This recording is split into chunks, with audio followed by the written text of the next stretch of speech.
Hindi makapaniwala si Nardo nang maabutang basag na ang isang banga na magdamag niyang ginawa noong nakaraang gabi. Nanlalaki ang kanyang mga mata at nanginginig pa ang kamay nang damputin niya ang mga piraso nito. Hindi niya matanggap ang pinagpaguran, pinagpuyatan at pinag-alayan niya ng kanyang katiting na utak ay mauuwi lamang sa wala. Hindi to pwede. Panginoon ko naman, bakit ganito? Espesyal ang banga na ito. Pinagawa pa sa akin to ni Don Filimon. Halos umiyak na sa inis ang binatang si Nardo. Malaki pa naman sana ang kikitain niya sa banga na yon. Pero ang pera na sana ay inaasahan ay naging bato pa. Hindi ko mapapatawad ang gumawa nito. Pinapangako ko magbabayad ang gumawa nito sa pinakamaganda kong obra. Napalingon si Nardo sa pintuan. Nakita niyang nakatayo roon ang kanyang kapatid na si Romelito. Hindi ito makatingin ng diretso sa kanya at para bang nahihiya. Bumalik ang tingin ni Nardo sa banga at pinukulan muli ng masamang tingin ng bata. Romelito, sabi mo nga sa akin, ikaw ba nakabasag ng banga na ito? Hindi po ako. Hindi ikaw? Bakit ganyan ang mukha mo?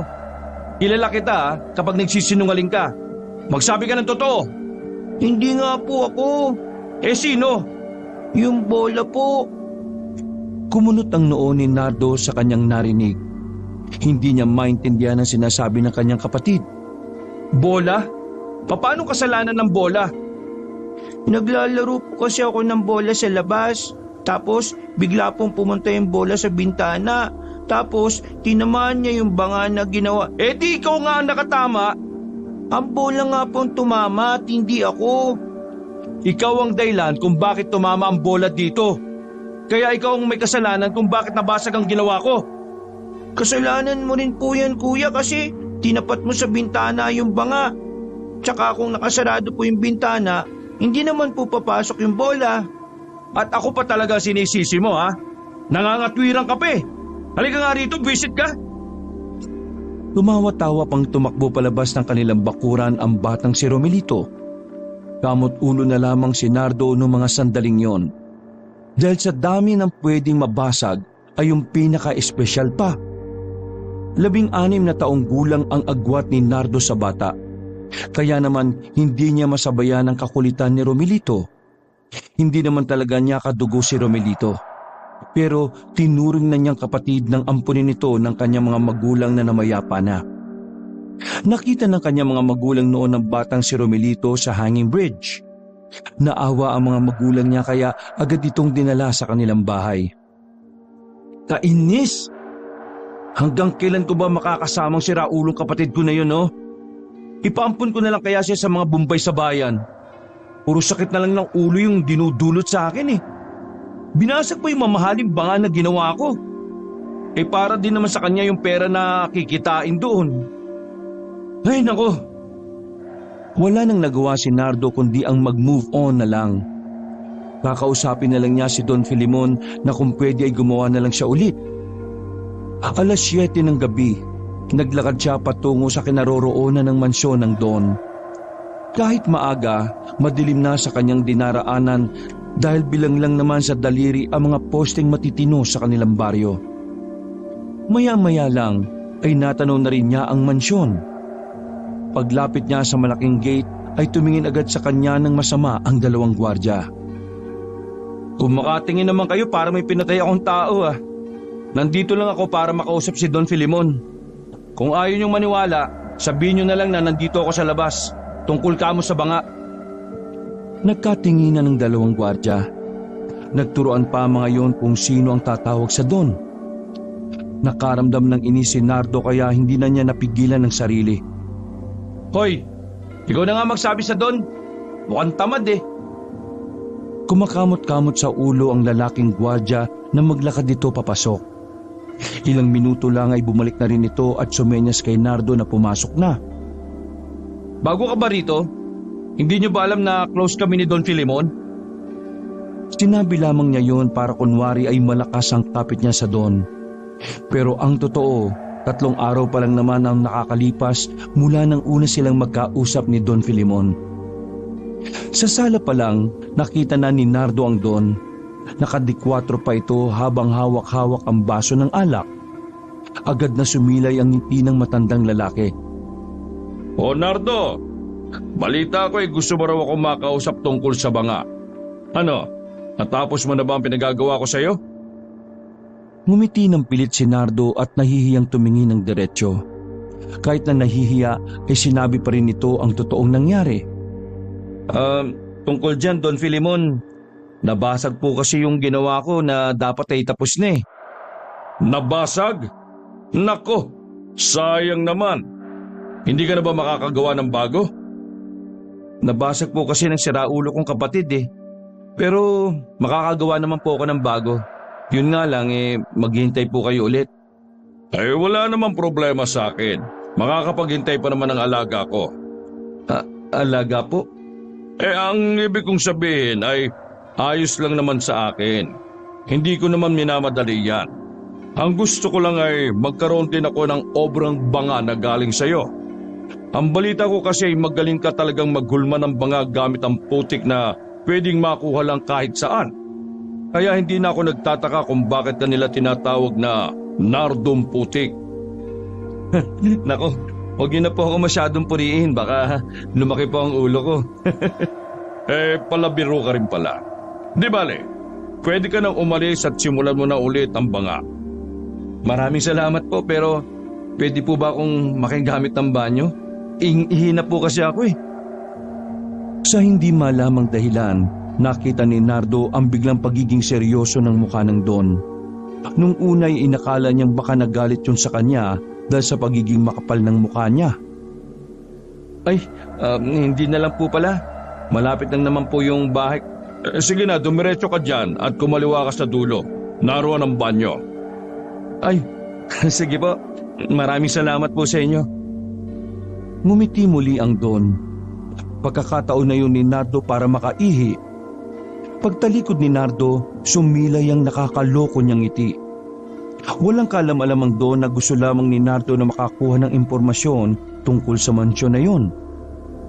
Bukod sa pagiging tagagawa ng mga magagandang banga o paso, si Nardo ay lihim ding manunugis ng aswang. Ang dahilan kung bakit gusto niya makapasok sa mansyon ay para malaman kung tama ba ang hinala niya nung una pa lang. Kunwari inosenteng naglalakad ang lalaki habang hinahanap ang banyo. Mabagal ang paglalakad niya para tingnan ang bawat madadaanan. Pero wala naman siyang nakitang kung ano sa parting yon. Nang may makasalubong siyang tauhan ni Don Filimon ay ngumiti siya kunwari at nagsabing magbabanyo lang. Wala na siyang nagawa kundi ang umihi na lang. Nakalabas ng mansyon ng binata nang wala siyang napala. Pinagpaliban na lamang niya ang pagkalap ng impormasyon tungkol sa kung aswang nga ba ito o hindi si Don Filimon. Nang makabalik siya sa kanilang bahay, ay naabutan niya ang kapatid na si Romelito sa kanilang bakuran. Nagulat pa ito nang makita siya. Gulat na gulat ka. Huwag ka mag-alala. Hindi naman kita papaluin eh. Nabibwisit lang ako sa ginawa mo. Pero sa ibang banda, pasalamat din ako sa iyo at nabasag mo yun kasi nagkaroon pa ako ng konting oras para humaba yung pag-iimbestiga ko. Kung natapos ko na kaagad siguro yun baka hindi na ako makapasok na mansyon. Sabi ko sa iyo kuya tama lang ang ginawa ko. Gusto mo kapag matatapos ka na ulit, basagin ko ulit yung banga eh. Magtigil ka. Makakalata na si Don Filimon kapag ganun. Kuya, sa palagay mo ba, aswang talaga si Don Filimon? Umupo ang lalaki sa gilid at saka bumuntong hininga. Hindi ko nga rin alam eh. Hindi naman kumukulo yung langis ko. Hindi rin naman siya takot o allergic sa bawang. Pakiramdam ko may kakaiba sa kanya. At yun ang dapat mong malaman. Kuya, madalas ako napapadaan sa mansyon nila eh. Gusto mo ba magmanman din ako doon ng pasimple? Wag na. Ilalagay mo pa yung sarili mo sa alanganin eh. Saka ka nalang makialam kapag kailangan ko ng tulong mo. Nakipag-apir pa ang batang si Romelito kay Nardo. Sa parehong gabi, sinimulan na agad ni Nardo ang paggawa niya ng bagong banga. Nilabas na niya ang sikretong sangkap niya para mas lalong tumibay ang kanyang mga nagagawang obra. Walang iba kundi ang putik na matagal nang nakaimbak sa mga maliliit na banga. Para kay Nardo, yun ang dahilan kung bakit lahat ng banga na nagagawa niya ay matitibay. Pero yung banga na ginawa niya para kay Don Filemon, hindi niya nilagyan ng putik para sakaling kung mabasag yun sa mansyon ay magpapagawa sa kanya uli. Matapos maihulma ng perpektong banga ay itinabi na muna niya yun. Ipinagpabukas na lang niya ang paggawa naman ng disenyo ng kabuuan ng banga. Isinarado na niya ang hulmahan niya. Katabi lang naman ito ng kanyang bahay. Kaya matapos maghukis ng kamay ay pumasok na rin siya sa bahay nila. Naabutan niyang masarap na ang tulog ni Romelito sa mga oras na yun. Napangiti na lamang si Nardo. Payapang-payapa kasi ang itsura ng bata. Bigla niyang naalala ang sinabi sa kanya ng kanyang mga magulang na kahit na anong mangyari ay hinding-hindi niya maaaring pabayaan si Romelito. Huwag kayong mag-alala, Nay, Tay. Nandito ako palagi para sa kanya. Nakangiti pang nakatingin si Nardo sa larawan ng kanyang mga magulang na nasa altar.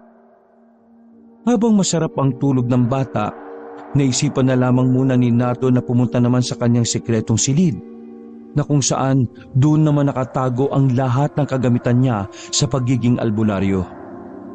Sumuot siya sa ilalim ng papag. Binuksan niya roon ang pintuan pababa sa ginawa niyang basement.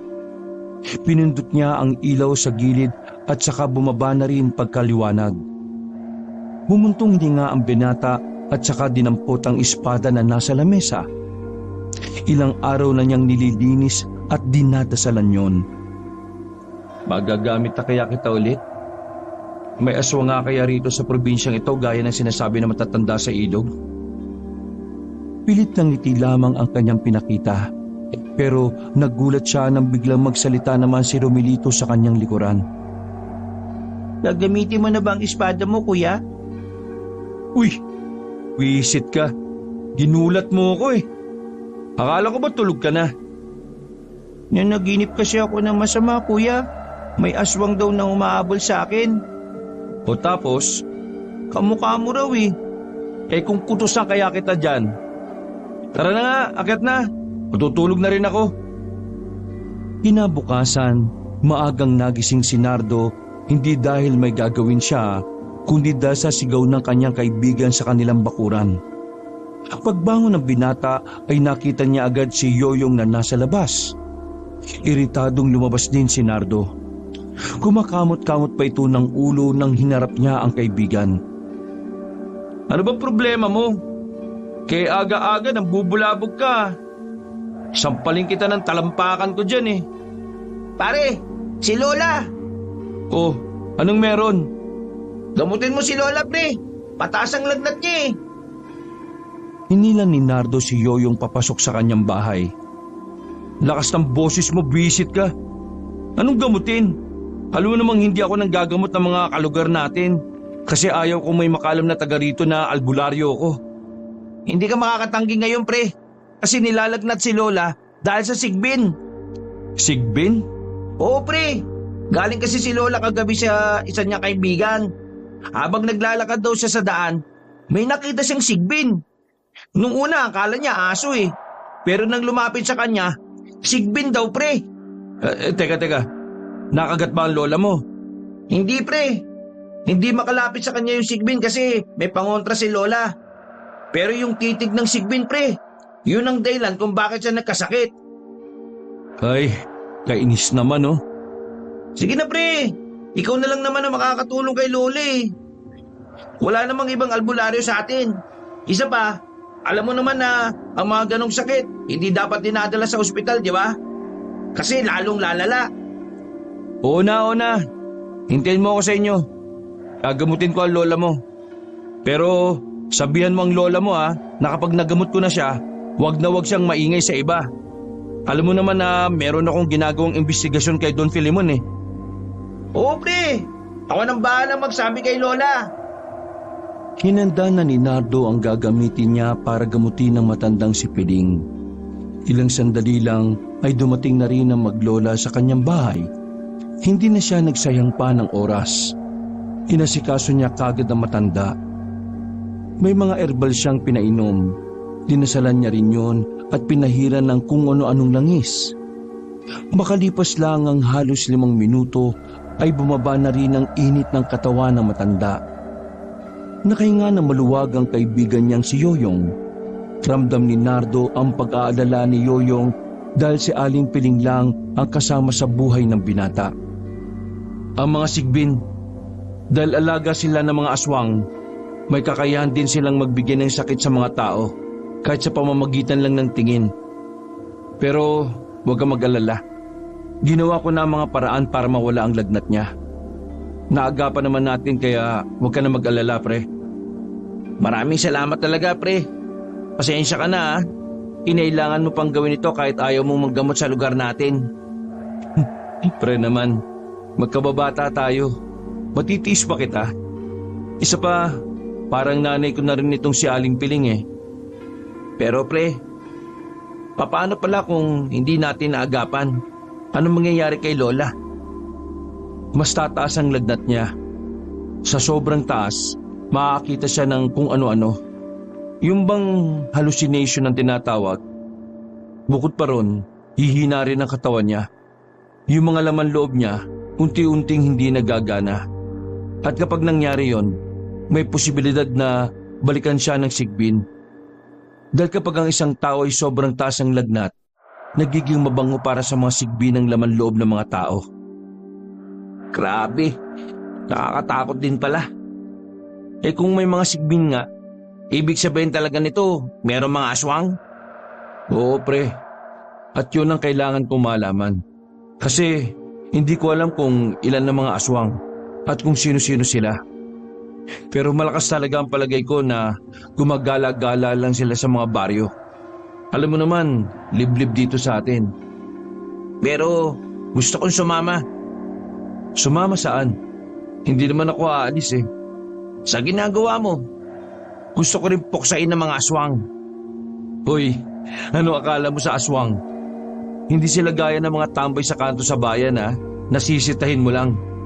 Ang mga aswang, pumapatay ng tao, kumakain ng tao. Alam ko, pero gusto ko lang may gawin din para protektahan ng iba. Lalong-lalo na si Lola. Alam mo, pareho kayo ng kapatid ko. Ang kulit nyo.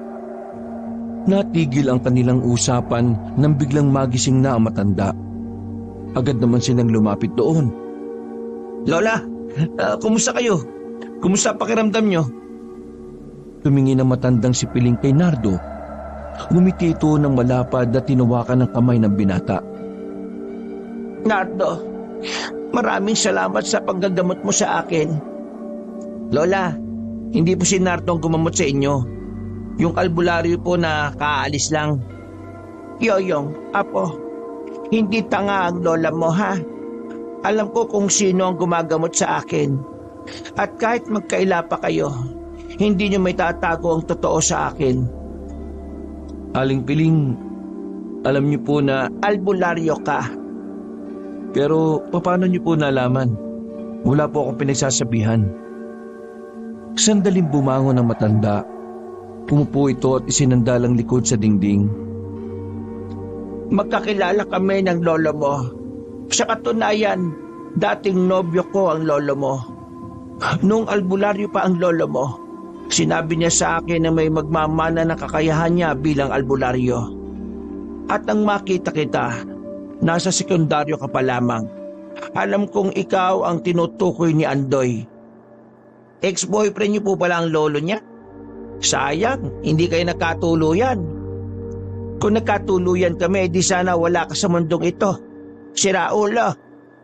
Nakikiusap ako sa inyo, Aling Piling. Huwag niyo po muna sana ipagsabi sa iba ang tungkol sa pagiging albularyo ko. Kapag nalaman ng ibang tao ang tungkol sa katauhan ko, makakaepekto ito sa ginagawa kong pag-iimbestiga kung sinong aswang dito sa probinsya natin. Tulad ko, naghihinala rin ako kay Don Filemon. Pero Wala akong makitang ebidensya na magsasabing aswang siya. Pareho tayo ng layo ni Nardo. Kaya huwag ka mag-alala. Makakaasa kang hindi malalaman ng ibang tao ang pagiging albularyo mo. Sinasabi mo bang albularyo ka rin? Bakit hindi ko malang nahahalata na nag-iimbestiga ka rin sa aswang? Paano mo mahalata lagi ka namang wala sa bahay? Malamang nagtatrabaho ako. Pero huwag kayo mag-alala. Wala na po akong trabaho, kaya lagi na ako nasa bahay. Siraula. Aling Piling, ipaubayan niya na po sa akin ang pag-iimbestiga kay Don Filimon. Baka mapano pa po kayo eh. Hindi. Gagawin ko kung ano ang makakaya ko. Nangako ako kay Andoy na kahit hindi man kami ang nakatuluyan, itutuloy ko ang naumpisahan namin noon. Hahanapin ko kung saan nagmumula ang mga aswang sa probinsya natin.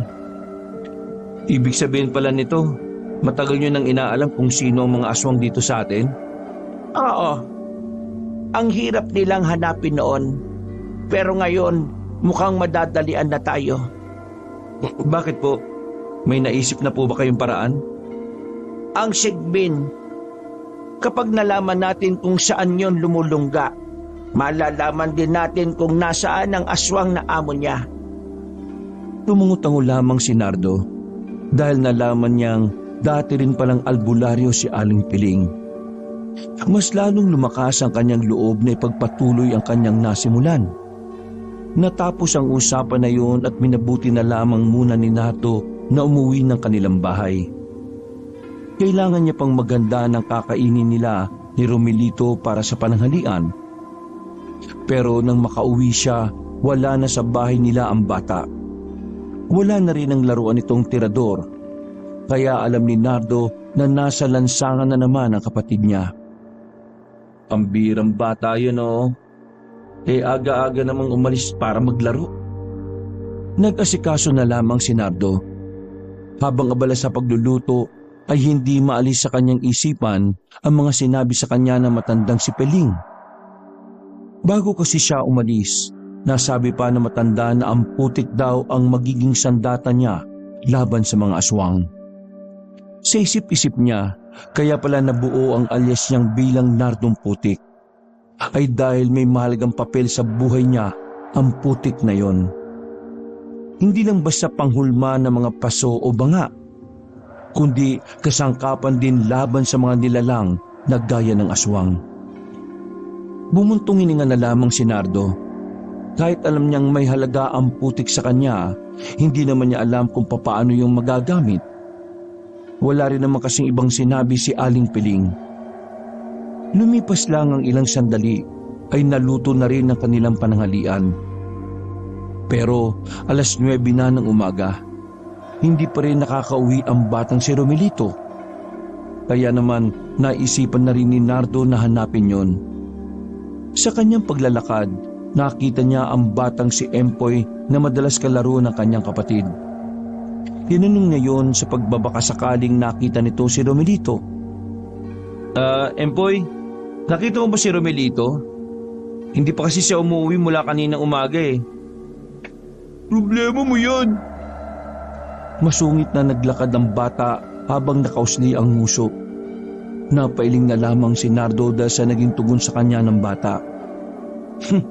Bastos na bata yun ah. Palibhasa hindi dinidisiplina ng nanay eh. Naglakad na lamang si Nardo. Kung saan niya hinanap ang kapatid pero nabigo siyang makita yun. Kaya naman bumalik na lang siya ulit sa kanilang bahay. Hindi naman yun ang unang beses na hindi niya makita si Romelito. Kaya naman hindi siya gaanong nag-aalala o nababahala. Dakong 12:00 ng tanghali, dito na nag-alala si Nardo. Kakalabas lang niya ng bakuran para hanapin ulit ang bata. Pero natanaw na niya itong tumatakbo pa uwi.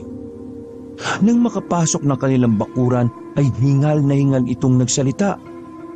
Kuya, may nalaman ako tungkol kay Don Filimon. Dinala ni Nardo ang kapatid sa loob ng kanilang bahay nang marinig yun. Baliw ka ba?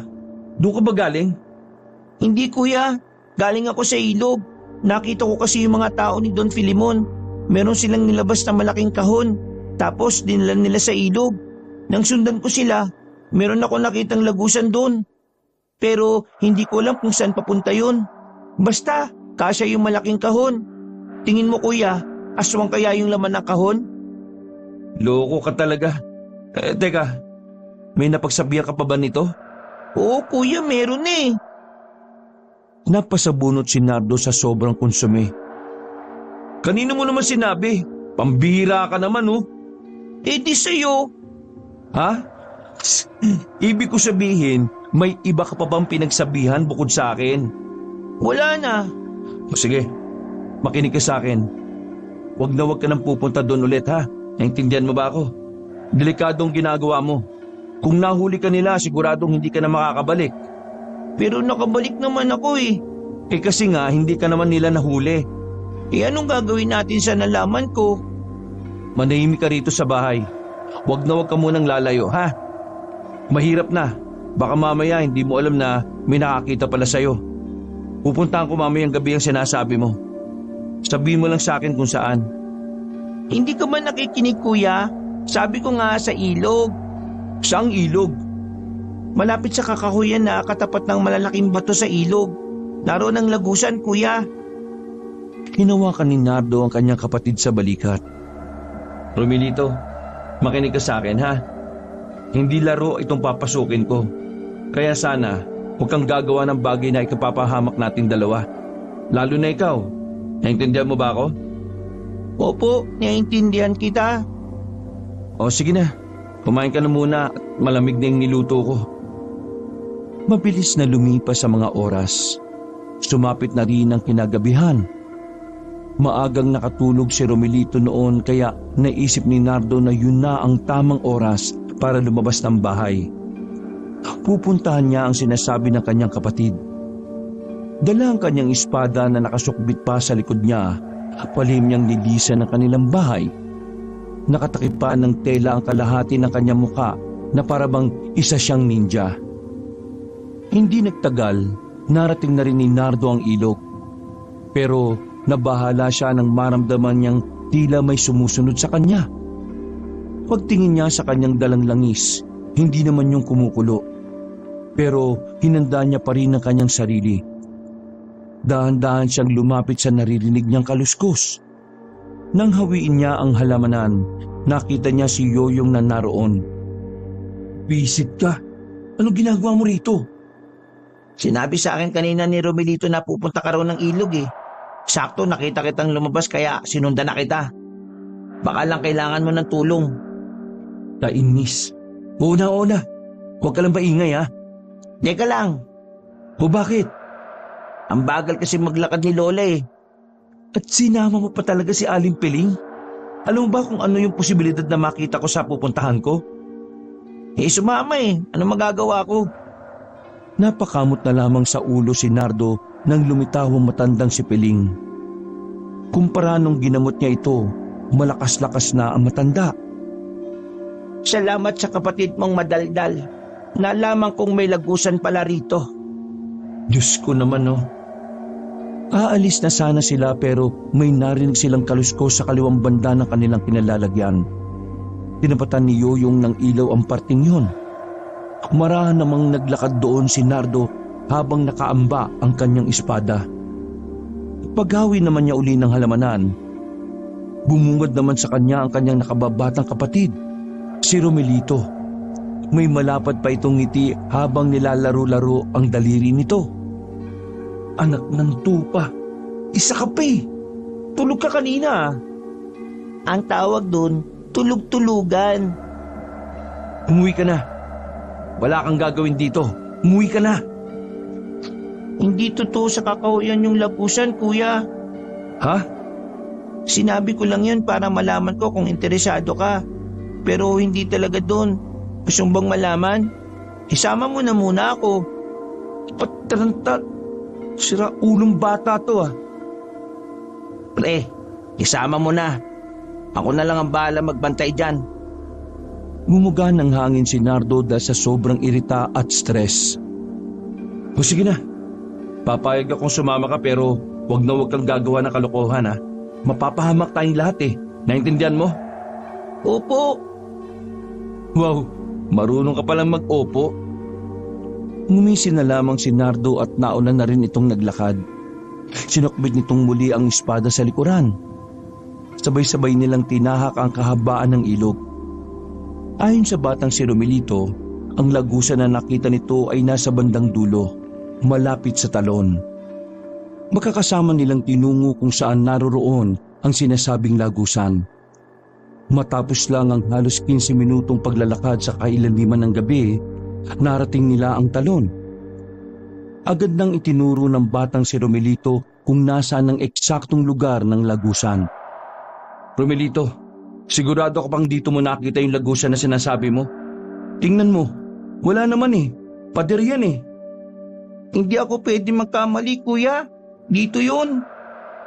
Lumapit pa si Nardo sa sinabi ng bata. Sa unang tingin, mukha lang talagang pader ang nakikita nila. Pero nang hawakan yun ni Nardo, naramdaman niyang hindi yun tunay na pader. Isa lang itong baging na mukhang pader dahil sa kulay nito. Hinawi ni Nardo ang baging at nang tapatan yun ng ilaw ni Yoyong, nakita nila na meron ng daan sa loob. Ako lang munang papasok sa loob ha. Aalamin ko kung gaano ba kadelikado para malaman ko kung sasama ba kayo o hindi. Tumango lang sila Yoyong sa labas. Agad naman pumasok si Nardo dala ang flashlight. Habang tinatahak ni Nardo ang lagusan na yon, meron siyang nakikita mga buto ng tao sa gilid. Indikasyon lang yon na may mga taong namatay o inaagnas doon. Hindi naman kinabahan si Nardo. Sa halip, nasasabik pa siya dahil inaasahan niyang may makakasagupa siyang aswang doon. Binilisan niya ang paglalakad. Ang haba ng kanyang nilakad. Sa kanyang pagkakatansya, nasa kalahating oras yata yun. Nang marating na niya ang pinakadulo ng lagusan, gubat pa rin ang narating niya. Pero sa pagkakataong yun, nakakita na siya ng isang bahay. Hindi lang yung basta bahay, dahil malaki ang bahay na yun. Parang mansyon at maliwanag sa paligid. Anak lang, may bahay pa pala sa mga ganitong uri ng lugar. Sinubukan ni Nardo makalapit. Nang ilang metro na lang ang distansya niya mula sa bahay, narinig niya ang isang tinig ng lalaki na sa palagay ni Nardo ay bantay yon sa bahay. Visit talaga Sigbin niya, no? Muntikan pa ako malapa kanina. Buti na lang nailog ko yung kamay ko. Si Densyo tuloy yung nakagat sa leeg. Sa pagkakataong yun ay saka pa lamang nakaramdam ng kaba ang binata. Kumpirmado niya na totoo ang sinasabi ni Aling Peling na nakakita ito ng Sigbin. Dahil masyadong delikado na pasukin niya ang bahay na yon, naisipan na muna ni Nardo na umalis. Wala pa rin kasi siyang magandang plano. Binalikan niya ang mga kasama niya at sinabing kailangan na muna niyang bumalik. Agad naman silang umalis doon. Umuwi na muna sila para pag-usapan ang kanilang natuklasan. Hindi ko nakita pero base sa narinig ko, merong Sigbin sa bahay na yon. At malakas ang kutob ko na hindi lang isa, hindi lang dalawa, kundi higit pang Sigbin ang naroon. Nardo, kailangan mo ng kumilos. Kung sino man ang nasa likod ng pag-iipon ng mga Sigbin, sigurado akong may balak siyang pakawalan yon sa gabi na bilog ang buwan. Gagamitin niya ang mga Sigbin para maubos sa mga tao at tuluyan na siyang maghari dito sa probinsya natin. Ang tanong, sino? Sino ang nasa likod nun? Kung hindi natin malalaman, hindi rin natin siya mapipigilan. Si Don Filemon. Matagal na ako naghihinala sa kanya eh. Bigla na lang siyang lumitaw dito sa baryo natin. Sinasabi niyang ninuno niya ang may-ari ng mansyon. Pero nalaman ko na wala naman siyang ninuno na taga rito sa atin. Di ba sabi mo, hindi naman kumukulo ang langis kapag nasa harapan mo siya? Ibig sabihin, hindi siya aswang. Alam natin na kapag hindi ka aswang, mahihirapan ka makapag-alaga ng mga Sigbin. Kasi bago mo pa sila alagaan, ikaw ang una nilang lalapain. Sandaling napaisip si Nardo. Naguguluhan din siya sa bagay na yun. Nardo, Habang nag-iisip ka pa ng paraan, meron akong ituturo sa iyo na talaga mapapakinabangan mo. Agad silang nagtungo sa bahay nila Nardo. Pumasok sila sa hulmahan ng mga banga at paso. Base kasi kay Aling Piling, may kinalaman sa trabaho niya ang makakatulong sa kanya para malabanan ng mga aswang at sigbin. Nardo, alam kong may naiwan si Andoy na maliit na banga sa kung saan. Nakalagay doon ng mga putik na hinalo-halo sa paggawa ng banga. Nardo, huwag mo nang ihahalo ang putik sa ginagawa mo. Dahil ang putik na yon ang siyang magagamit mo kontra sa aswang. Aling Piling, nasabi niyo po sa akin yan Pero hindi niyo naman po sinabi kung paano ko siya magagamit. Bumuntong hininga lamang si Piling. Hindi ko kasi kayang sabihin ng oras na yon dahil naalala ko ang pagsasama namin ni Andoy. Lola naman, sabi mo na muna kay Nardo. Saka mo na alalahanin yung landian nyo ng lolo niya. Hay, ikaw talaga sira ulo ka. Manahimik ka nga muna dyan. Isa-isang inilabas ni Nardo ang maliit na banga kung saan naroon ang mga hindi pangkaraniwang putik. Binuksan niya ang mga takip nito. Mahiwaga ang putik na ito. Nung araw, ito ang gamit ni Andoy.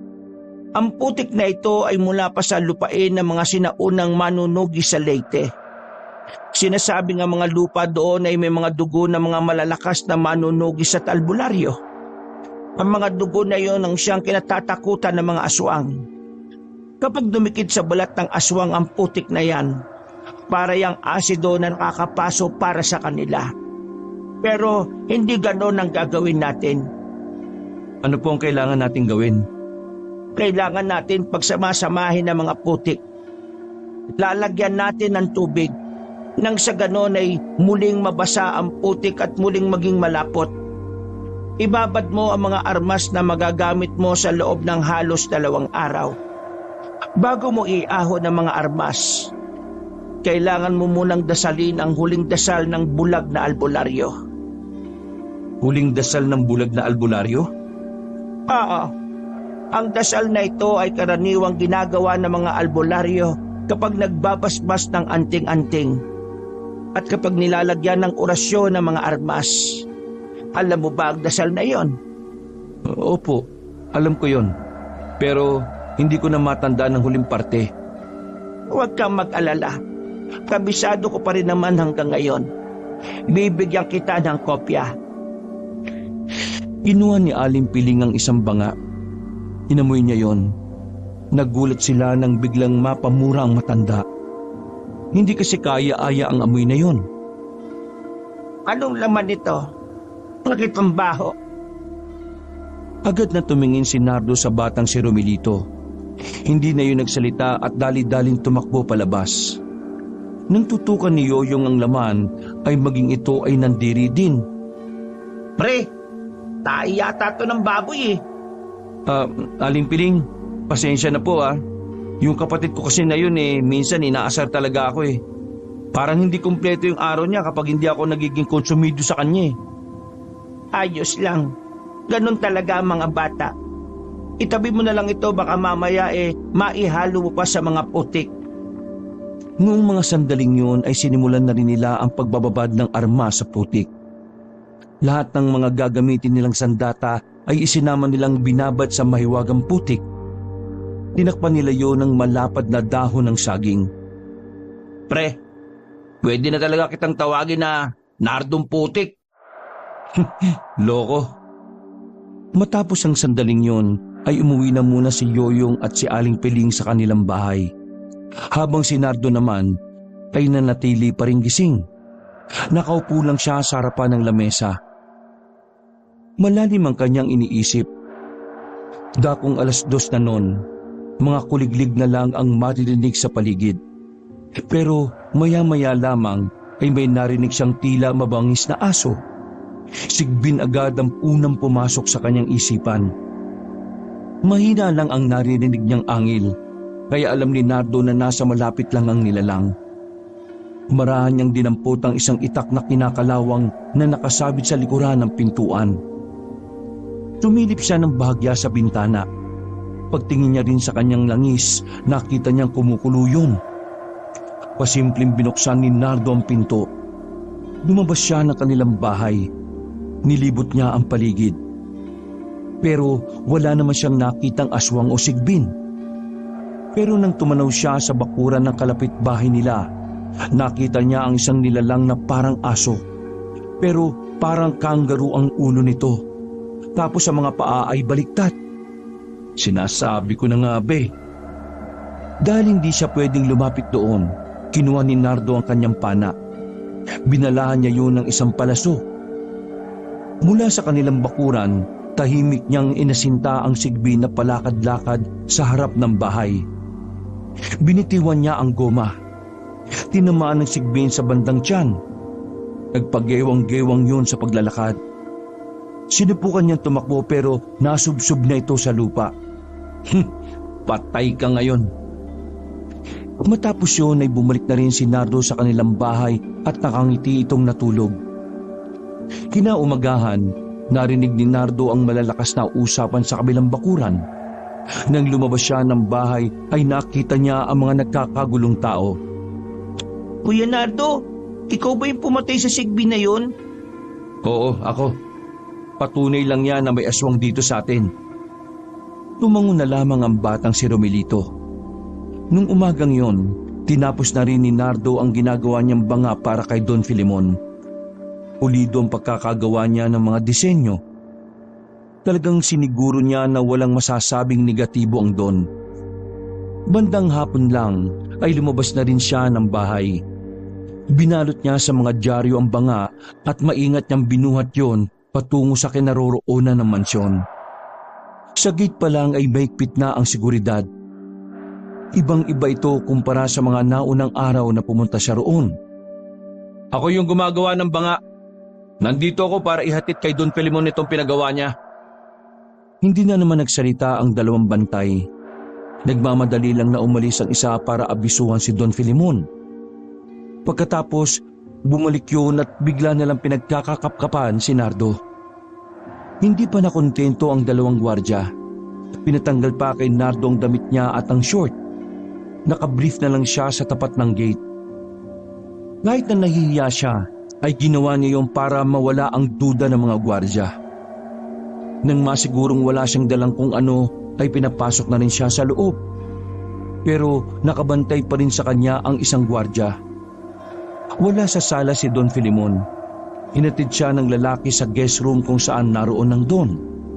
Pagpasok niya sa pintuan ay bumungad agad kay Nardo ang mga nakakalat na gamit sa sahig. Sa isip-isip ni Nardo, nagwala yata si Don Filemon. Nandito ka na pala, Nardo. Pagpasensyaan mo na kung ganito ang inabutan mo. Medyo wala lang ako sa mood dahil nabawasan ng isa ang mga alaga ko eh. Siya nga pala, tapos na ba ang pinagagawa kong banga? Doon ko kasi ilalagay ang pinakapaborito kong alaga. Nadala ko na po, pero pinaiwan po nila sa akin sa sala eh. Naglakad silang dalawa pabalik ng sala. Bumalik sa mood ang Don nang makita ang magandang banga. Tuwang-tuwa itong hinawakan at hinimas ang banga. Totoo nga ang sinasabi nila, magaling ka talagang humulma ng banga. Maraming salamat po. Habang abala ang Don sa pag-uusisa sa banga, ay inilibot ni Nardo ang mga mata niya sa sala. Nang tumama ang tingin niya sa mga tauhan ng Don, nakaramdam siya ng pagkailang. Parang may kakaiba sa tingin ng mga yon. Ibibigay ko na sa iyo ang bayad siya nga pala, may gagawin ka ba mamayang gabi? May pupuntahan kasi akong okasyon sa kabilang baryo. Gusto sana kitang isama para man lang maipakilala kita sa ibang kagaya ko na kolektor din ng mga banga. Kumamot sa ulo si Nardo at sapilitang ngumiti. Nako, parang negative po ako dyan. May sakit po kasi yung kapatid ko eh. Wala pa siyang kasama sa bahay. Sayang naman. Mas makakarami ka sana ng benta kapag nakilala ka nila. Pero hindi bale, sa susunod na lang. Ang mahalaga naman ay natapos mo na itong banga. Roger, ibigay nyo na yung bayad sa banga. Doblehin ang presyo, ha? Tumango at nagmamadaling umalis ang isang lalaki sa gilid. Pagbalik nito ay may daladala na itong itim na sobre. Agad naman inabot ng Don ang sobre sa binata. Naku, sobra-sobra naman po ito. Tamang-tama lang yan. Ganyan dapat magbayad sa isang alagad ng sining. Maraming salamat po. Nang kunin ni Nardo ang bayad, ay naramdaman niya sa kanyang bulsa na bigla na lang kumulo ang kanyang langis sa bag. Napatingin siya sa nakangiting si Filemon. Sa hindi malamang dahilan, bigla na lang siyang nagkaroon ng kutob na si Filemon ay isang lihitimong aswang. Kumalma muna si Nardo. Sinubukan niyang kumilos na parang walang nalaman. Pero ang totoo, gustong-gusto na niyang kumprontahin ang matandang lalaki. Kahit na alam na ni Nardo na aswang si Don Filemon, ay hindi muna siya gumawa ng kahit na anong hakbang. Bago sumapit ang gabi ay nagmamadaling nagtungo si Nardo kina Aling Peling. Agad niyang pinaalam sa mga yon ang kanyang naalaman.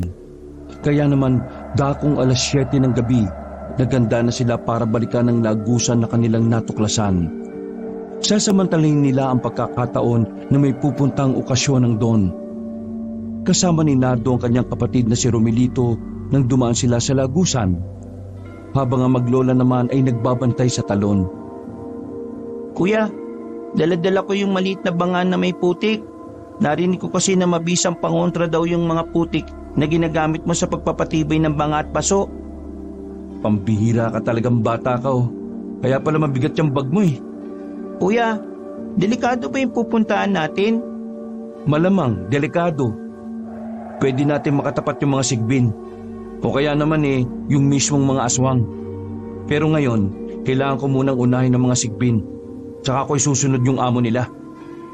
Tumango na lamang ang batang si Romelito. Tahimik lang ang bata habang tinatahak nila ang daan. Makalipas lang ang ilang sandali, natanaw na rin nila sa labas ang maliwanag na bahay. Nakita nilang may 2 bantay sa bandang gate. Kumukulo rin ang daladalang langis ni Nardo kaya alam niyang aswang din ang mga yon.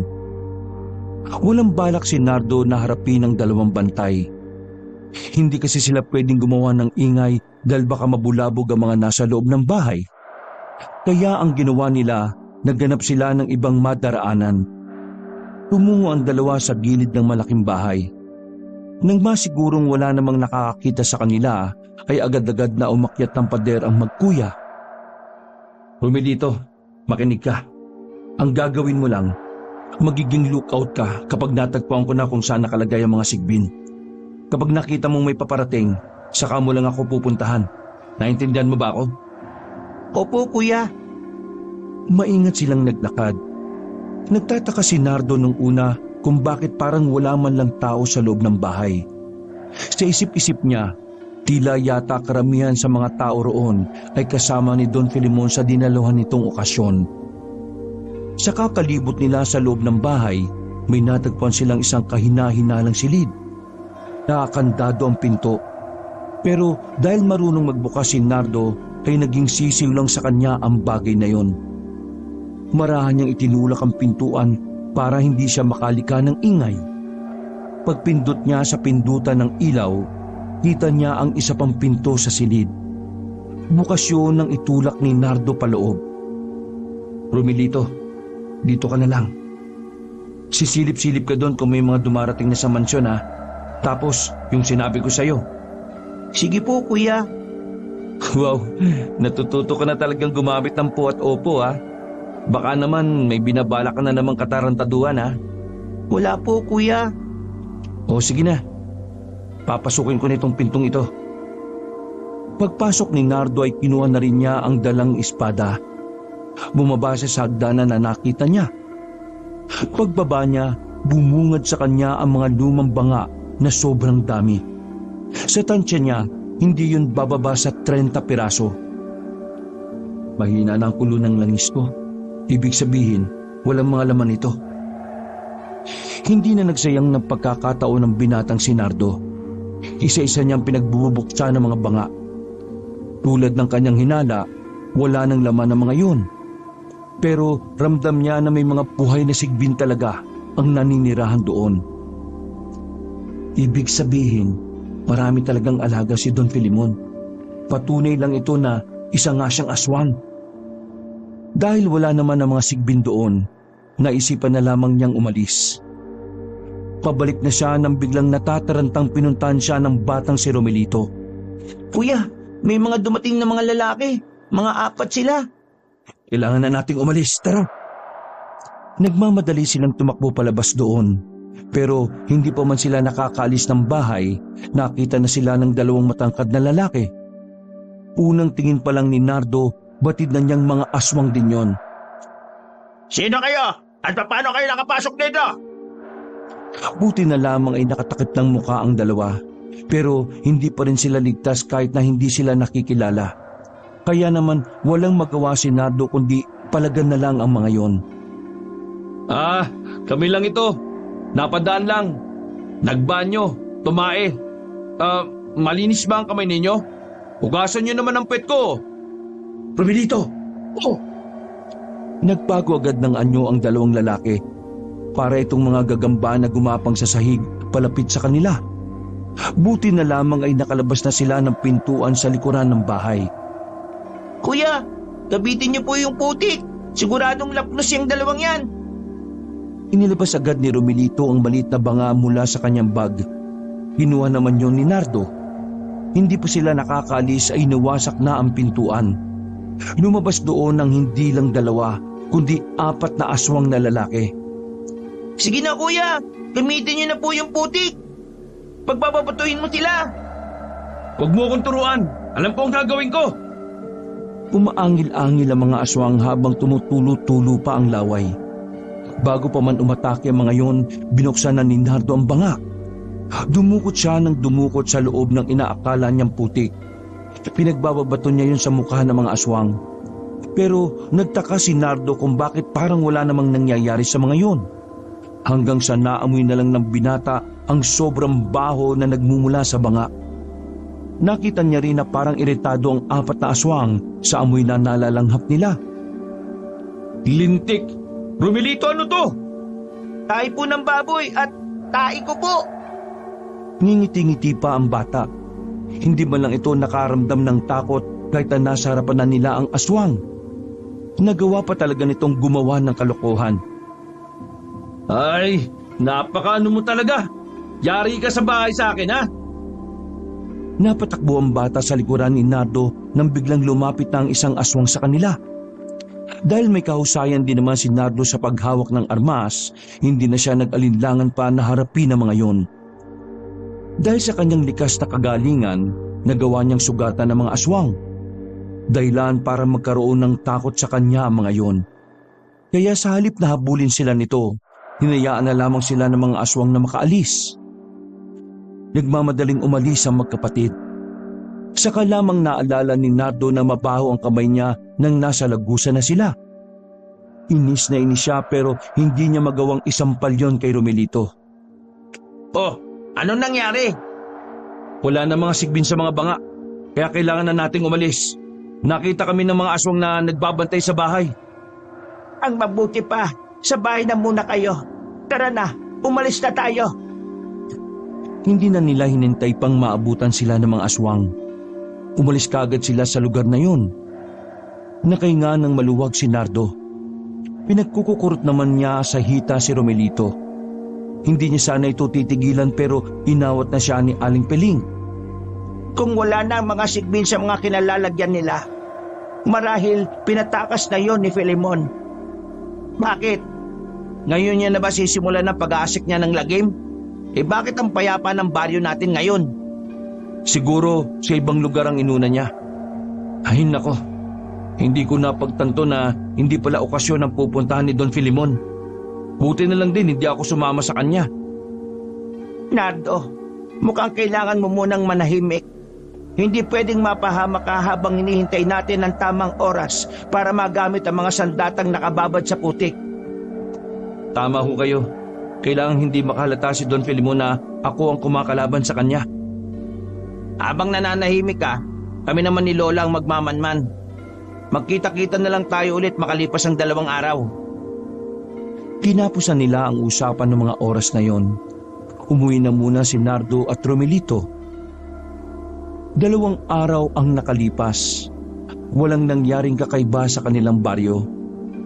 Katakataka rin na wala namang namataan na mga sigbin sa lugar kahit na alam nilang pinakawalan na ng Don ang mga nilalang na yun.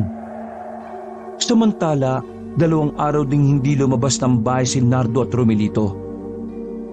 Kampante naman si Nardo na hindi siya pinaghihinalaan ni Don Filimon.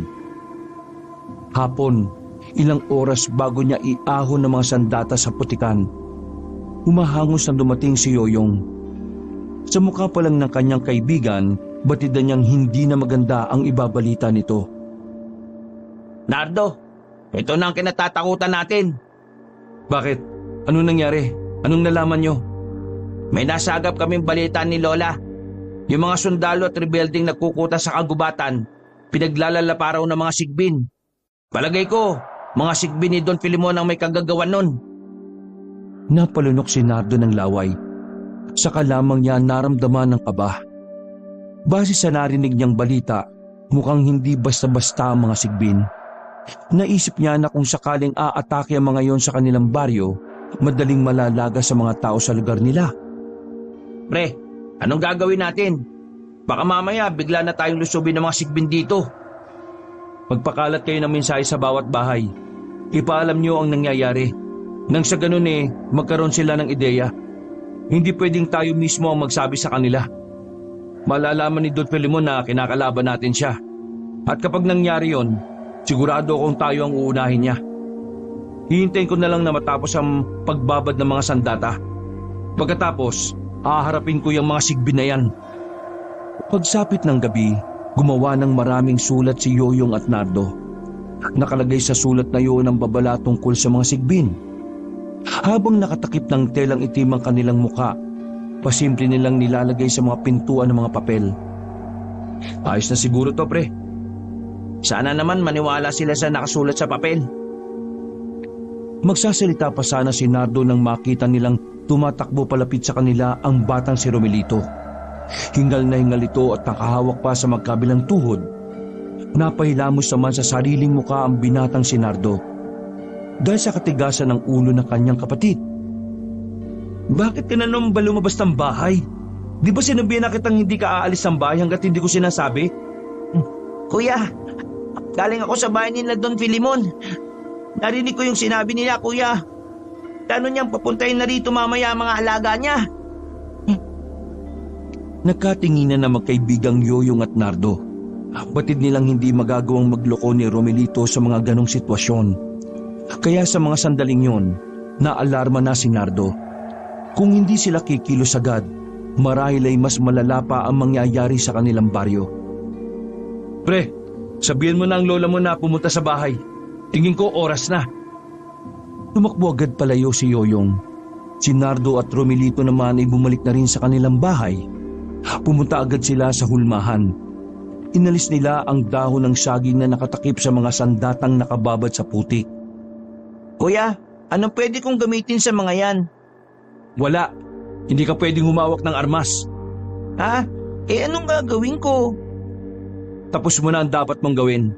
Dahil sa iyo nalaman namin na naghahanda na rin sila Don Filimon sa pag-asik ng mga kaguluhan. Pero gusto ko ring lumaban, kuya. May napanood ako sa TV sa terminal yung si FPJ, ang galing niyang sumuntok. Gagayahin ko yun.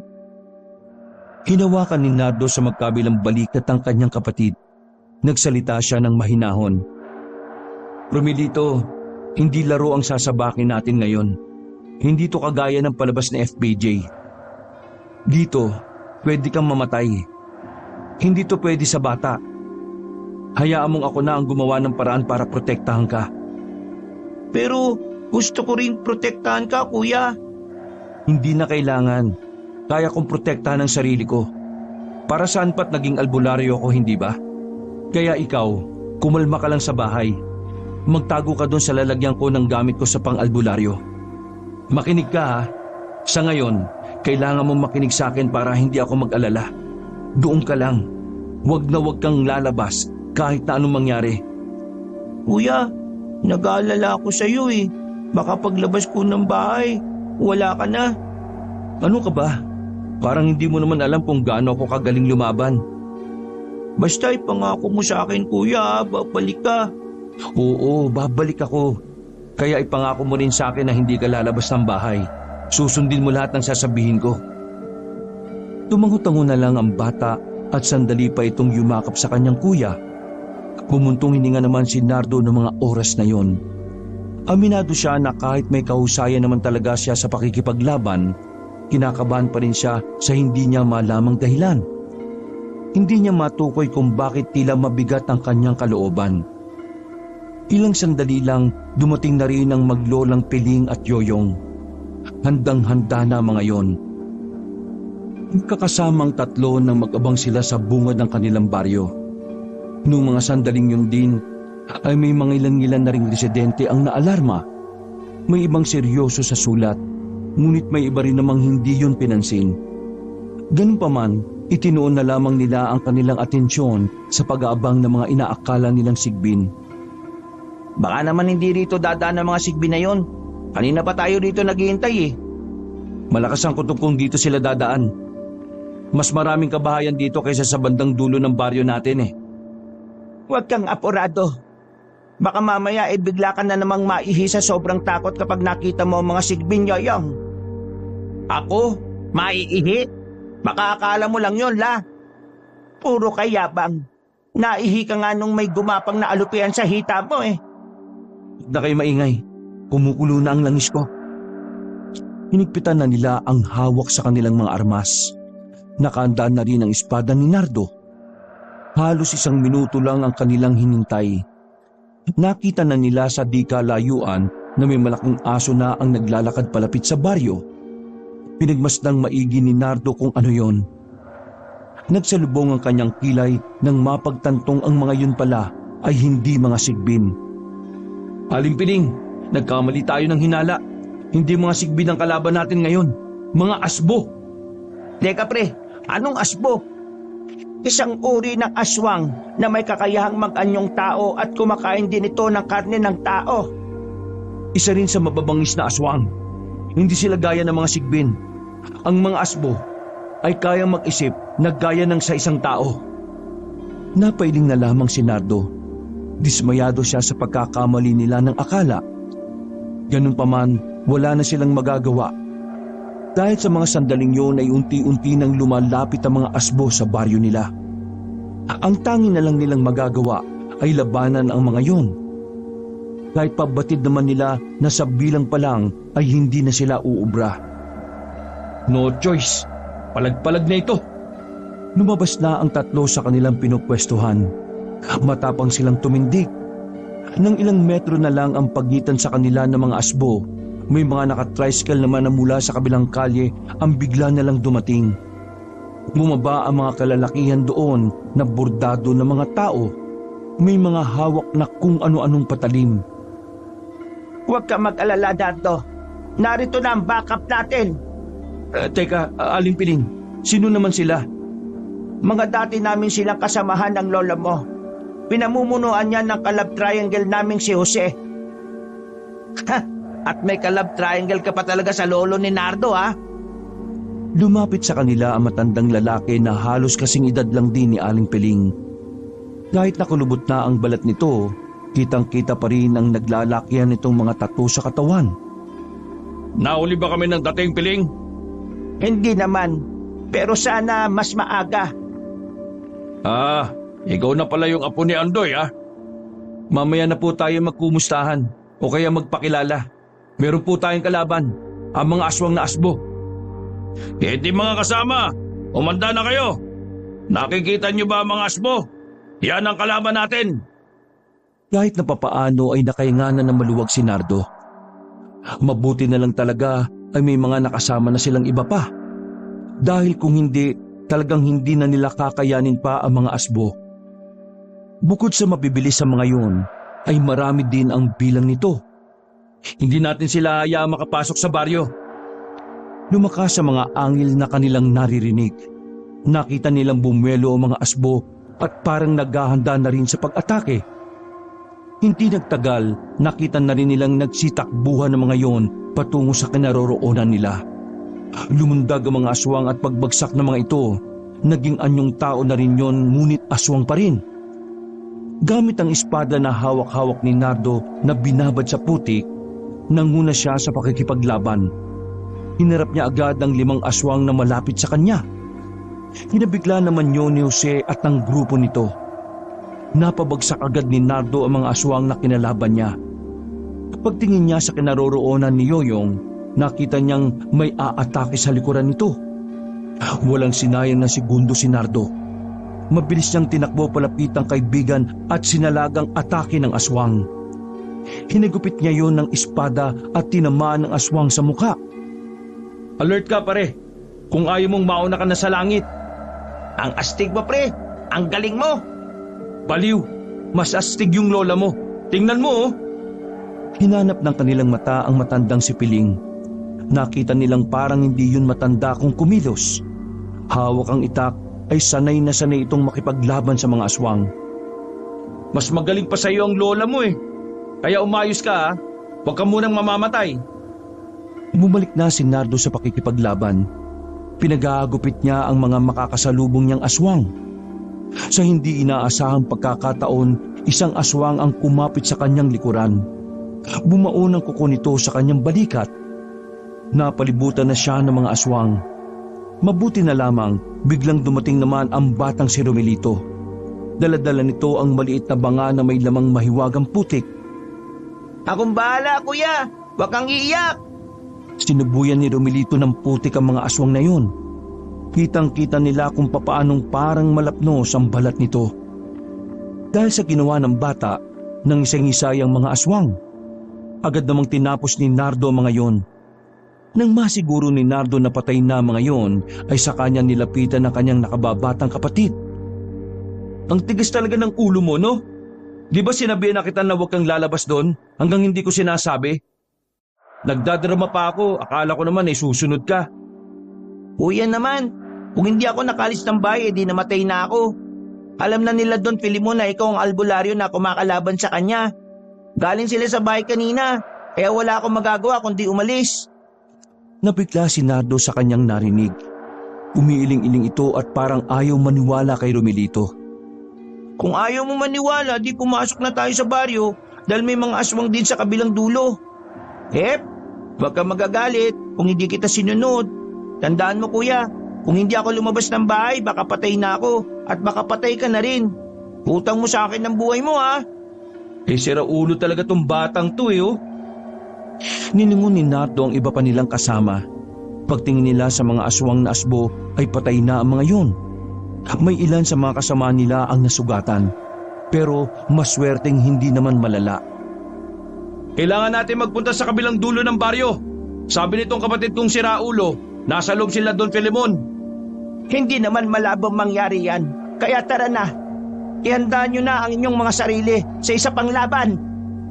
Ginawa ni Nardo ang banga na hawak ng bata. Inamoy niya muna ang laman nito para siguradong hindi tae na naman ang mahahawakan niya. Nagtanggal siya ng damit. Gumawa siya ng putik. Malapot pa yun na ipunas-punas niya ang putik sa kanyang katawan. Handang-handa na ako. Angas! Nardong putik ka na talaga! Kuya, may halong tae yan, pero tae lang ng daga. Pumikit na lamang si Nardo at huminga ng malalim.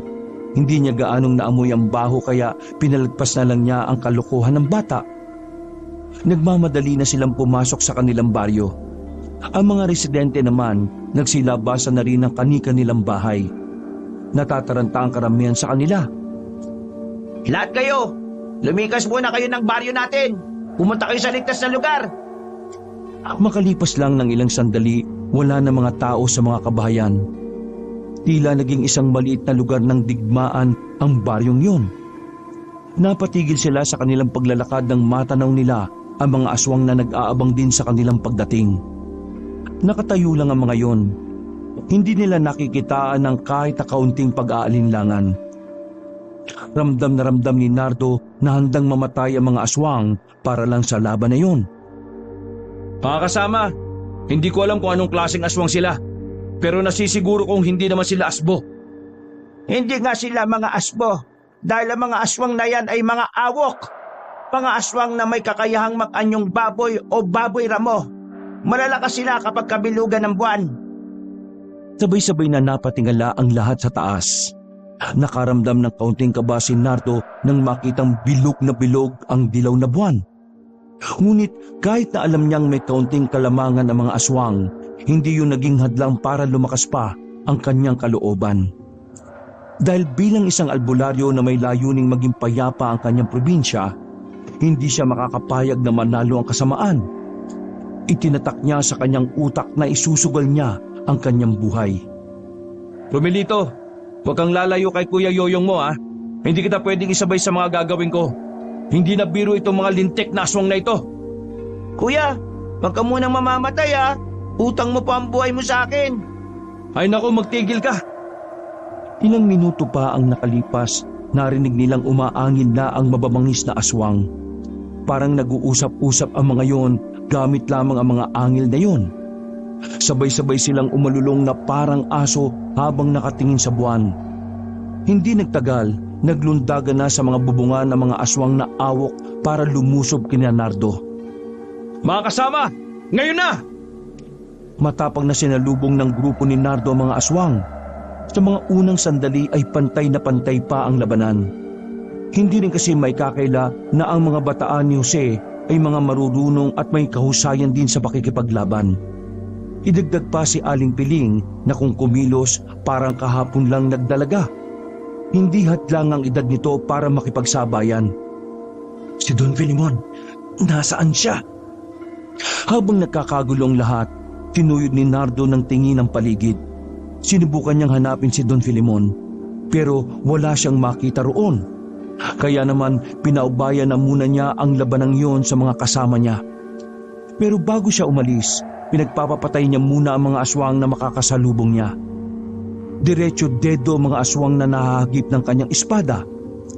Dahil yon sa kapangyarihan ng mahiwagang putik. Nakalis siya sa labanan. Tumungo naman siya sa mansyon ni Don Filimon. Nang lumapit pa lang siya sa gate, humarang na sa kanya ang dalawang lalaki. Hindi niya yun naramdaman na aswang, pero pinalo niya na lang ng hawak na espada ang dalawa para hindi na madamay pa. Pumasok siya sa loob ng mansyon. Naabutan niyang kalmadong nagkakapilang si Don Filimon sa dining area. Napatayo ang Don nang makitang si Nardo na may hawak na espada. Nasamid pa ito sa iniinom na kape at agad na dumistansya. Oh, Nardo, anong ginagawa mo sa mansyon ko? Bakit may hawak kang, ano ba yan? Espada ba yan? Pakape-kape ka na lang habang nagkakagulo ang baryo ah. Akala mo siguro magtatagumpay ka sa mga plano mo? Ha? Nagkakagulo sa baryo? Ngayon? Hindi kita maintindihan, Nardo. Huwag ka na magkaila, Don Filimon. Alam kong ikaw ang pasimuno sa pagdating ng mga aswang dito. Balak niyong ubusin ng mga residente rito para gawin niyo itong baryo ng mga aswang. Oy, Nardo, ang weirdo-weirdo ng sinasabi mo. Anong aswang ang sinasabi mo dyan? Hindi ko nga alam na nagkakagulo ngayon sa baryo natin. Nakita ka ng kapatid ko na pumunta sa bahay. Kasama mo ang mga aswang. Balak mo akong patayin kanina, no? Ano ka ba naman? Oo, totoong pinuntahan kita kanina. Pero hindi naman kita aanuhin eh. At yung mga kasama mo kanina, mga kasamaan ko sa negosyo yon. Gusto nilang magpagawa ng banga sa'yo. Walang aswang sa mga yon. Hindi na nakapagpigil si Nardo. Agad na itong lumapit at tinutukan ng espada ang matandang lalaki. Huwag mo akong ululid, Filimon. Matagal na kitang inoobserbahan. Alam kong hindi ikaw ang pinakapinuno ng mga aswang. Kaya ituro mo sa akin ngayon kung nasaan pa ang iba. Dahil kung hindi, ngayon pa lang ay tutuluyan na kita. Ano ka ba, Nardo? Hindi nga ako aswang. Nababaliw ka na ba? Paano ako magiging aswang simpleng negosyante lang ako? Ang mga banga, ang lagusan sa talon patungo sa sikretong bahay. Sabihin mo sa akin, di ba ikaw ang may-ari doon? Nakita ko ang maraming banga sa bahay na yon. Aminin mo sa akin, nag-aalaga ka ng sigbin. Oo na. Inaamin ko na. Nag-aalaga ako ng sigbin kaya ako maraming banga. Pero hindi naman ibig sabihin na isa akong aswang. Nasisiraan ka na yata ng bait eh. Hindi pwedeng mag-alaga ng sigbin ang isang normal na tao. Nagkakamali ka. Maraming taon na akong nag-aalaga ng sigbin. Maniwala ka man o hindi, pero ang sigbin ang nagdadala ng swerte sa aming mga negosyo. Yun lang ang dahilan kung bakit ako nag-aalaga ng sigbin. Hindi ako aswang. Kung nagdududa ka pa rin, kumuha ka ng bawang sa kusina. Isalpak mo sa bibig ko. O kaya sabuyan mo ko ng asin. Lahat na gawin mo. Gusto mo prito mo pa ako. Hindi pa rin kumbinsido si Nardo, kaya naman pinahid niya ang kamay niya sa sariling katawan na may putik. Pagkatapos, pinahiran naman niya ng putik si Don Filimon.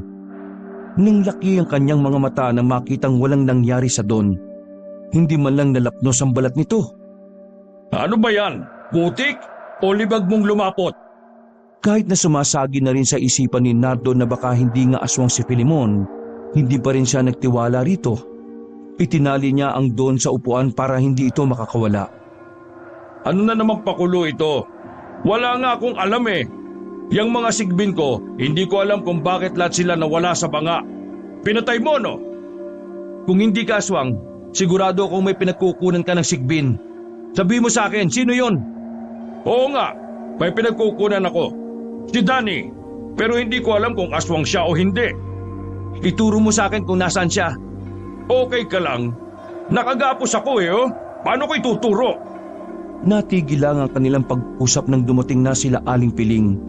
Nakahinga ng maluwag si Nardo nang malaman na walang namatay kahit na isa sa kanila. Pero naiwan pa rin ang grupo ni Jose habang nakikipaglaban sa mga awok. Anong sabi na matandang yan? Hindi siya aswang. Paanong hindi aswang? Tagal ko nang pinaghihinalaan yan. Hindi siya nalalapnos sa mahiwagang putik. Pinagsasampal ko na rin ng bawang. Wala rin. Hindi rin kumukulo ang langis sa kanya. At hindi rin ako baliktad sa paningin niya. Ang kukulit. Hindi nga ako aswang. Biktima lang din ako.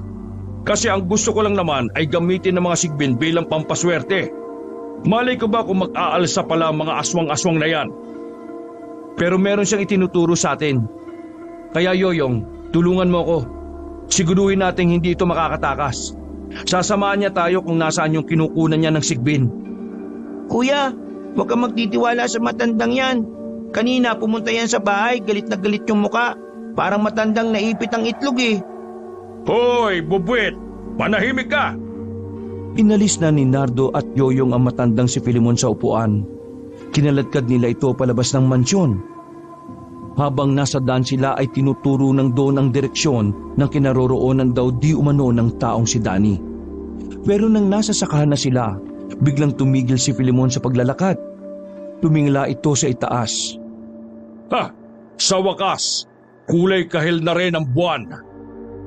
Tumingin yun sa kanila ng makahulugan. Sa hindi malamang dahilan, kinabahan si Nardo. Kaya naman agad siyang dumistansya at kinuha niya agad ang batang si Romelito. Alam nyo na ang kulay kahil na buwan ay ang pinakapaboritong buwan ng mga gabunan? At alam nyo rin ba na mga gabunan ay hindi tinatabla ng asin, bawang, langis at kung ano-ano pang pangontra? Ang tanging paraan lang para mapaslang ang isang gabunan, paslangin nyo ako ng mano-mano. Walang ano-ano ay biglang nakalas ni Filimon ang pagkakatali. Humaba ang buhok nito na nagkulay puti. Naging kulay itim naman ang buo niyang katawan.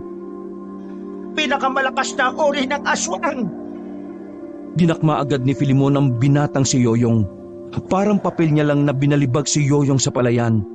Si Aling Piling naman ay hinawi na lang ng malakas ng gabunan at tumalsik din. Romelito, tumakbo ka na! Bilisan mo! Pero kuya, bilisan mo na! Napilitan na lamang na umalis ang bata. Susundan sana yun ni Filimon pero buti na lang ay naharang yun ni Nardo. Akala mo masisindak mo ako? Kahit na isa ka palang gabunan? Tingnan mo nga naman. Nagagawa pang mag-angas ng isang mababang uri ng tao. Lolo mo nga hindi umubra sa akin. Ikaw pa kayang mukhang tanga lang? Hindi mo naman napatay si Lolo Ibig sabihin, mahina ka pa rin. Kapag ba pinaslang kita ngayon, malakas na ako? Kung mapapaslang mo ako. Buong tapang na itinaas ni Nardo ang espada at saka hinagupit sa gabunan. Pero sa kasamaang palad, nahawakan lang ni Filemon ang kanyang espada. Persang hinila siya ng gabunan at saka sinuntok ng malakas sa tiyan. Huwag kang mag-alala. Hindi agad kita papatayin. Uunti-untiin muna kita para matansya mo kung gaano ko kalakas. Halos mamilipit si Nardo sa sobrang sakit ng kanyang tiyan. Hinawakan siya ni Filemon sa ulo at saka inangat. Nakakadismaya ka. Akala ko pa naman ay hindi ka ordinaryong albularyo. Pero wala ka pa rin palang pinagkaiba sa mga pinaslang ko noong araw. Basura! Isa ka rin basura! Hinawakan ni Filemon ang kanang balikat ni Nardo. Pinisil nito ang buto ng binata roon at saka bumaon din ang kuko nito. Nanuot ang hapdi at sakit sa buong katawan ni Nardo. Noong mga sandaling yon, batid niyang alanganin siya sa laban na yon. Hindi niya sigurado kung kakayanin niya bang talunin ang aswang na yon. Hindi pa nakontento si Filemon. Nakailang ulit siyang pinagsasasampal ng malakas sa muka. Kinurot-kurot din nito ang binata sa tagiliran dahilan para masugatan siya ron. Halos lupaypay na rin si Nardo, pero hindi niya pa rin binibitiwan ang kanyang espada. Nakaiga na siya sa lupa habang nakatingin sa mga bituin. Iniisip niya na yun na ang huling sandali ng kanyang buhay. Muli siyang hinawakan sa kwelyo ni Filemon at iniangat sa ere. Humaba ang kuko ng gabunan. Anumang oras ay maaari na siyang tapusin ang aswang na yon. Nababagot na ako. Kailangan ko nang tapusin ang drama na ito. Napapikit na lamang si Nardo. Tanggap na niya. Tanggap na niyang matatapos na lamang sa ganoon ang lahat ng kanyang pinaghirapan. Pero napadilat siya muli nang marinig ang boses ng kanyang nakababatang kapatid na si Romelito. Hoy! Aswang na gabuang! Umanda ka! Wala nang halong tayang putik na ito kaya iiyak ka ngayon! Napalingon si Filemon sa gilid. Bago pa nito mabitiwan si Nardo, pinagbababato na ni Romelito ng putik ang aswang. Sa puntong yon, kitang-kita ni Nardo na umuusok ang katawan ni Filemon. Hindi tumigil ang bata sa pagsaboy ng putik. Kahit na nangihina na, ginawa pa rin ni Nardo ang kanyang makakaya para makakuha ulit ng lakas. Binuhos niya ang natitira niyang enerhiya. Nilapitan niya ang gabunan at saka buong puwersang itinarak ang espada sa dibdib nito. Hindi pa nakontento si Nardo. Ibinaon niya ang espada hanggang sa halos isang buo na nito ang tumago sa likuran. Pasensya ka na, Filemon. Pero hanggang dito na lang ang kalokohan mo. Hindi maaari! Paghugot ni Nardo ng espada, saka na siya nawala ng malay. Nagising na lang si Nardo na maliwanag na ang paligid. Tapos na ang labanan. Masakit ang kanyang buong katawan. Pagtingin niya sa paligid, nasa loob na siya ng kanilang bahay. Nasa gilid niya sila Jose, Aling Piling at Yoyong. Habang nakaupo naman sa tabi niya ang batang si Romelito. Ising na pala ang magiging alipin ko. Ha? Anong pinagsasabi mo? 2 beses na kitang niligtas, kuya. Ibig sabihin nun, pwede na kitang maging alipin. Eh kung kutusa kaya kita dyan, ha? Huwag ka munang kumilos. Bugbog pa ang katawan mo. Si Filemon. Dedo na si Filemon, pre. Sinunog na namin ang katawan niya kasabay ng mga asbo, awok at yung mga sigbi na napatay din nila Mang Jose. Nakahinga na ng maluwag si Nardo. Napangiti na lang siya. Lumapit sa kanya si Romelito at niyakap niya ang kapatid. Hindi niya inakala na ang makulit at pasaway na si Romelito ay malaki ang magiging papel sa labanan na yon. Dahil sa mga nangyari, tuluyan nang nalaman ng buong baryo ang pagiging albularyo ni Nardo. Kinilala na rin siya ng mga residente bilang tagapagligtas. Nagkaroon ng samahan ng mga manunugi sa kanilang baryo sa pangunguna ni Mang Jose at Aling Piling. Walang paglagyan ng kaligayahan ni Nardo. Hindi niya inakala na kakayanin nilang ipagpatuloy ang naudlot na misyon ng kanyang lolo. Mula nang mapigilan nila ang binabalak ng gabunan na si Filemon, naging malaya at masagana ang kanilang baryo. Wala na ring namata ang mga aswang sa kanilang probinsya. May papahinga na rin kita, sabi ni Nardo habang hawak-hawak ang espada ng kanyang lolo. wakas. Hello mga ka-KB, mga kabangers, si Kabanong po ulit. Magandang araw po sa inyong lahat. Nako, malapit na po tayo mag 300,000 subscribers! Yes! Pero syempre, hindi po tayo aabot ng 300 kung kayo po ay nanonood, pero hindi naman po kayo naka-login. So, syempre, pwede naman po sa YouTube kasi pwede kayo manood ng kahit hindi kayo nakalagin. Yun nga lang, hindi po kayo makakapag-like, makakapag-share at makakapag-subscribe. So, sana po ay matulungan niyo po ako na makapag-subscribe kayo at umabot tayo ng 300,000 na subscribers. Opo, and syempre, ang good news niyan, pag naka 300,000 subscribers po tayo, magla-live narration ulit po tayo. Ayan, nandito po ako sa parking eh. Kaya medyo maingay. Parang kumukulog, kumikidlat. So, pagka naka 300,000 subscribers po tayo po ay muling magla-live narration.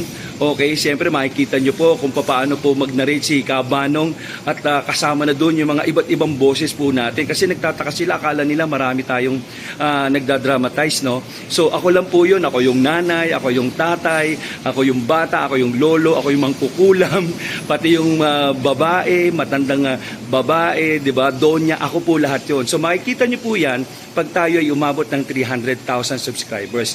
Kaya po nananawagan po ako, shoutout po sa ating mga Team OFW, Team Tindahan, Team Grocery, Team Palengke, no? Team Hardware, Team Bakery, Team Estudyante, Team Pamilya. Opo, may mga nasa isang bahay lang po, buong pamilya nakikinig po sa ating mga kwento, no?